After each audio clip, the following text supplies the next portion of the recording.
お姉ちゃんが来た。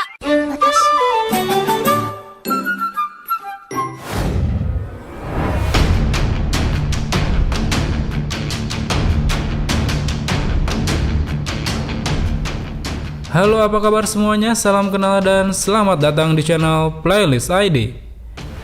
Masih melanjutkan cerita bab terakhir manga Bleach, di mana saat itu di akhir chapter 511 kita diperlihatkan pada situasi di mana Yuhava telah berhasil mengalahkan Gen Ryusai Shingekuni Yamamoto. Well, tanpa menunggu waktu lama, sebelum kita lanjutkan ceritanya, pasang dulu sabuk pengaman dan segera bunyikan tombol loncengnya.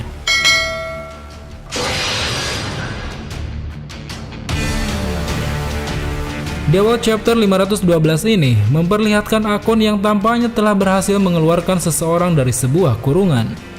Terlihat saat itu Akon tengah terluka parah akibat serangan yang dilancarkan oleh musuh. Tepat di belakangnya, rupanya orang yang telah menumbangkan Akon adalah seorang Stand Eater. Stand Eater itu tak lain adalah Sas Domino yang mana memiliki Shrift Sigma dengan kemampuan pisau raisinya.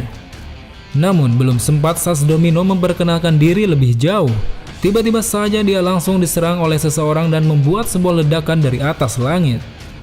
Terlihat ledakan yang sangat keras itu tampaknya membuat Yuhava terkejut.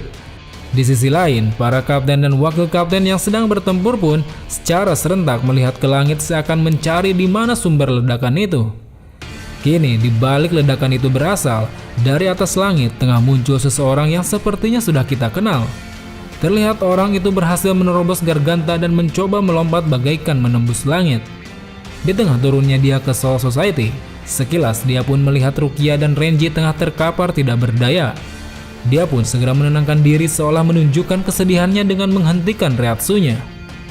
Dari arah Kuchiki Byakuya, kini orang yang baru saja tiba itu tengah berada di hadapannya.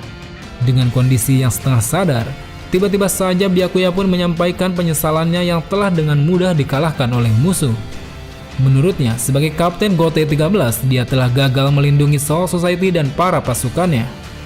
Di tengah hujan yang turun, Byakuya pun menyampaikan permintaan maaf atas kegagalannya melindungi Soul Society. Sadar bahwa hidupnya sudah tak lama lagi, dengan penuh harapan, Byakuya pun akhirnya meminta orang yang tengah berada di hadapannya itu untuk melindungi Soul Society. Akhirnya, kini kita pun diperlihatkan dengan sosok yang telah mengejutkan banyak orang itu.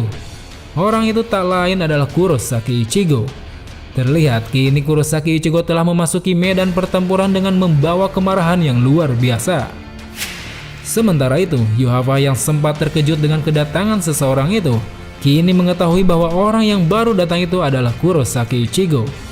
Tanpa menghiraukan hal itu, bersama Yugram, Yuhava pun akhirnya memutuskan untuk pergi meninggalkan tempat itu. Namun secara tiba-tiba, dari arah atas datang sebuah pedang hitam yang menghadang mereka berdua. Terlihat Yuhava dan Yugram pun tiba-tiba terkejut dan menghentikan langkahnya. Tak lama setelah itu, pedang itu pun disusul oleh pemiliknya yang tak lain adalah Kurosaki Ichigo. Kini tampaknya Ichigo telah berhasil sampai di hadapan sang Raja Yuhava. Dengan memikul harapan teman-temannya, dia pun bertekad untuk melindungi Soul Society dari musuh yang ada di hadapannya.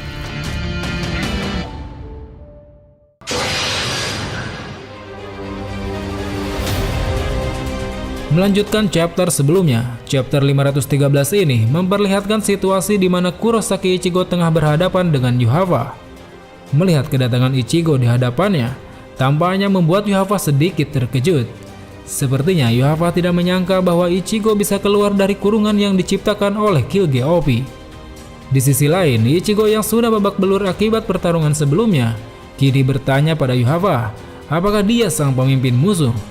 Namun sepertinya pertanyaan itu malah dijawab dengan candaan oleh Yuhava. Mendengar candaan itu tampaknya membuat Ichigo semakin marah. Sambil berteriak, dia pun bertanya kembali pada Yuhava, apakah dia yang bertanggung jawab atas kekacauan yang terjadi di Soul Society? Mendengar pertanyaan itu, Yuhava pun dengan tegas menjawab bahwa memang dialah orang yang telah menyebabkan semua kekacauan ini terjadi. Dengan kemarahannya yang memuncak, Ichigo pun kini melepaskan kekuatannya hingga meluap-luap. Terlihat kekuatannya itu mampu membuat ledakan kecil di sekitar tubuhnya. Melihat hal itu, Yuhava pun sepertinya mengurungkan niatnya untuk segera meninggalkan tempat itu. Kini dia telah memutuskan untuk menghadapi Ichigo terlebih dahulu sebelum melangkah pada rencana selanjutnya. Di sisi lain, Ichigo tampaknya tengah memulai serangan pertamanya ke arah Yuhava. Terlihat dia telah meloncat menghampiri Yuhava berniat melancarkan serangan pertamanya. Di awal pertarungan ini, sepertinya Ichigo langsung mengeluarkan teknik andalannya yaitu Getsuga Tensho. Terlihat serangan Getsuga Tensho-nya itu tampaknya berhasil menciptakan ledakan ke arah Yuhava. Namun tiba-tiba saja dari balik ledakan itu, muncul tangan yang langsung menarik Ichigo hingga membuatnya jatuh ke tanah. Setelah berhasil membuat Ichigo terjatuh, Yuhava pun lantas mengeluarkan pedangnya berniat hendak melancarkan serangannya pada Ichigo. Secara mengejutkan, serangan pedang dari Yuhava itu tampaknya mampu menikam leher Ichigo hingga membuatnya tidak sadarkan diri. Setelah melihat Ichigo yang telah pingsan di hadapannya, kini Yuhava pun menyuruh Yugram untuk segera membawa Ichigo ke markas mereka. Rupanya Yuhava tengah berniat menjadikan Ichigo sebagai salah satu pasukannya. Namun tiba-tiba saja secara mengejutkan, rupanya Ichigo tidak benar-benar pingsan akibat serangan itu. Terlihat kini di leher Ichigo terdapat sesuatu yang sepertinya telah melindungi lehernya dari serangan pedang milik Yuhava. Melihat hal itu, Yuhava pun lantas terkejut. Menurut dugaannya, apa yang terdapat di leher Ichigo merupakan tanda bahwa Ichigo saat ini tengah menggunakan Blood Fan. Di tengah kebingungannya itu, secara mengejutkan, akhirnya Yuhava pun mendapat serangan balik dari Ichigo. Terlihat serangannya itu mampu membuat ledakan yang cukup besar ke arahnya.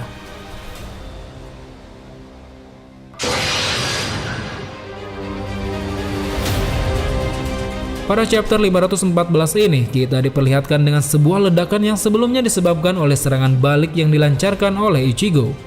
Terlihat dalam ledakan itu, sepertinya Yuhava tidak menerima luka yang berarti. Namun meskipun demikian, tampaknya Yuhava merasa kesal dengan sesuatu yang menurutnya telah terjadi pada Ichigo.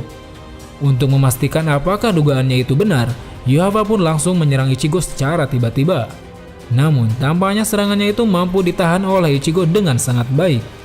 Di akhir serangan itu, kita pun diperlihatkan pada sebuah tanda yang terdapat di lengan kiri Ichigo. Rupanya tanda itu sangat menyerupai tanda yang dimiliki para Quincy di tubuhnya saat menggunakan Blood Fan.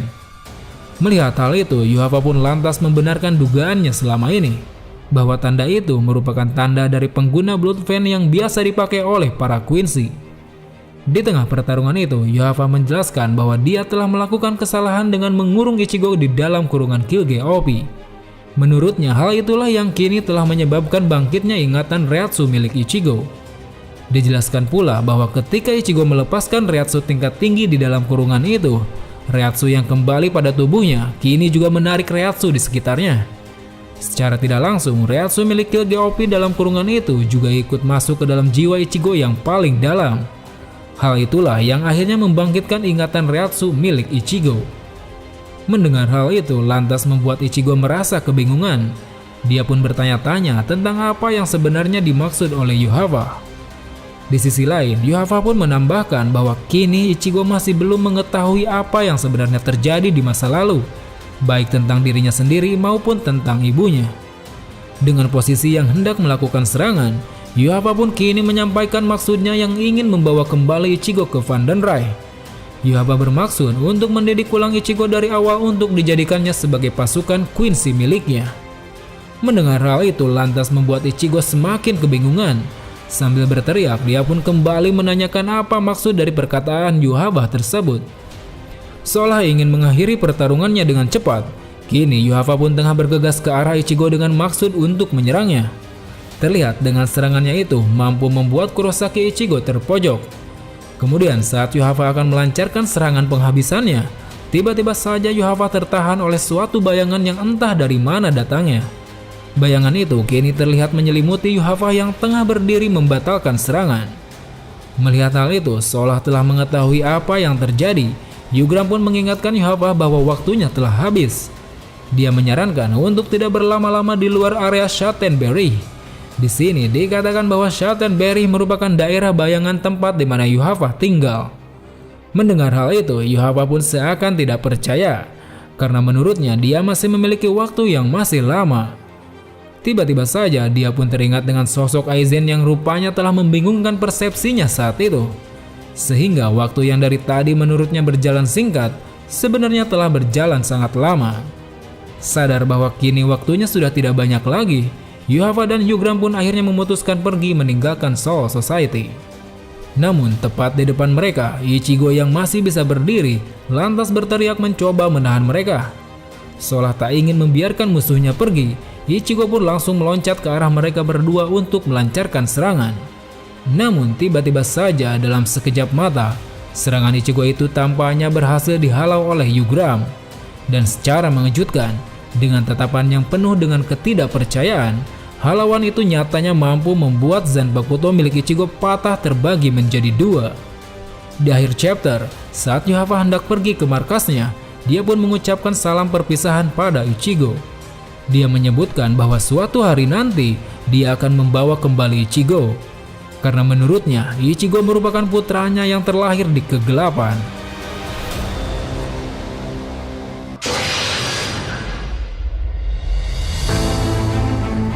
Hujan yang turun kini menyelimuti kata-kata yang penuh misteri. Dengan meninggalkan anak yang terlahir di kegelapan, sang raja beserta para pasukan Quincy pun akhirnya pergi meninggalkan Soul Society.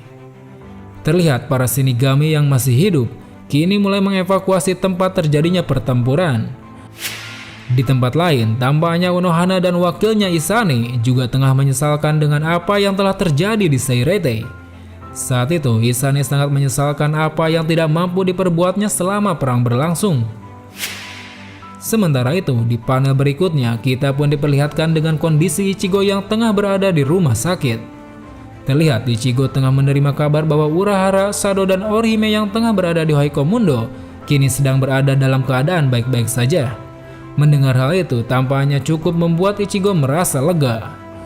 Kemudian setelah itu, Ichigo pun dihampiri oleh Hirako yang saat itu bertugas sebagai dokter bedah. Ichigo pun lalu diajak oleh Hirako ke ruang ICU. Di ruangan ICU ini, Hirako mengatakan bahwa saat ini dia telah berhasil mengoperasi Rukia dan Renji. Menurutnya, kini Rukia dan Renji telah keluar dari kondisi kritisnya dan telah mulai stabil. Di tengah-tengah percakapan itu, tiba-tiba saja Rukia memanggil Ichigo yang terlihat cukup khawatir dengan kondisinya. Rupanya dia ingin berterima kasih pada Ichigo karena telah datang ke Soul Society untuk menyelamatkan mereka. Hirako pun menambahkan bahwa berkat kehadiran Ichigo, akhirnya pemimpin musuh pun bisa terusir dan mampu mencegah keadaan yang lebih parah. Mendengar hal itu, sepertinya tak lantas membuat Ichigo senang. Tampaknya dia masih bersedih atas apa yang telah terjadi sejauh ini. Kemudian setelah itu, tiba-tiba saja Ichigo pun dipanggil oleh Mayuri untuk menemuinya di lab penelitiannya. Disebutkan juga bahwa pertemuannya itu adalah untuk membahas Zanpakuto-nya yang telah rusak. Setelah kepergian Ichigo ke lab penelitian, tampaknya Rukia merasakan ada sesuatu yang membebani Ichigo saat itu. Menurutnya, selain karena kerusakan Zanpakuto-nya, Ichigo sepertinya memiliki hal lain yang disembunyikan hingga membebani pundaknya saat itu. Kemudian setelah itu, di markas barak divisi 1, terlihat para kapten tengah berkumpul untuk membicarakan sesuatu. Baik Soifon, Rojuro, Hirako, Komamura, Kenshin, Ukitake maupun Hitsugaya kini tengah terlihat sangat bersedih atas kematian komandan mereka. Di tengah kesedihan itu, tiba-tiba saja Soifon memarahi Ritaita yang tiba-tiba masuk memberikan laporan. Menurutnya, kedatangan Ritaita itu sangat mengganggu dirinya yang tengah bersedih. Melihat hal itu, Kenshin dan Komamura yang mencoba menenangkan Soifon pun kini malah ikut terlibat dalam perang emosi itu. Ketiganya saling membentak satu sama lain seakan frustasi dengan kepergian sang komandan Yamamoto. Di tengah perdebatan itu, tiba-tiba saja Kyoraku mulai berbicara berusaha mencairkan suasana. Dengan santainya dia mengatakan bahwa komandan tidak akan senang jika melihat para bawahannya saling berdebat seperti itu. Lebih lanjut lagi, Kyoraku juga menjelaskan bahwa pada hakikatnya, Gote 13 ini tidak diciptakan untuk menangisi kematian dan merasa bersalah atas kegagalan yang telah dilakukan.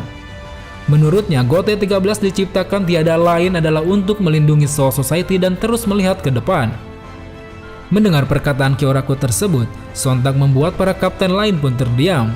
Kini, sepertinya kata-kata itu telah membuat semangat para kapten yang tadinya patah, perlahan mulai bangkit kembali.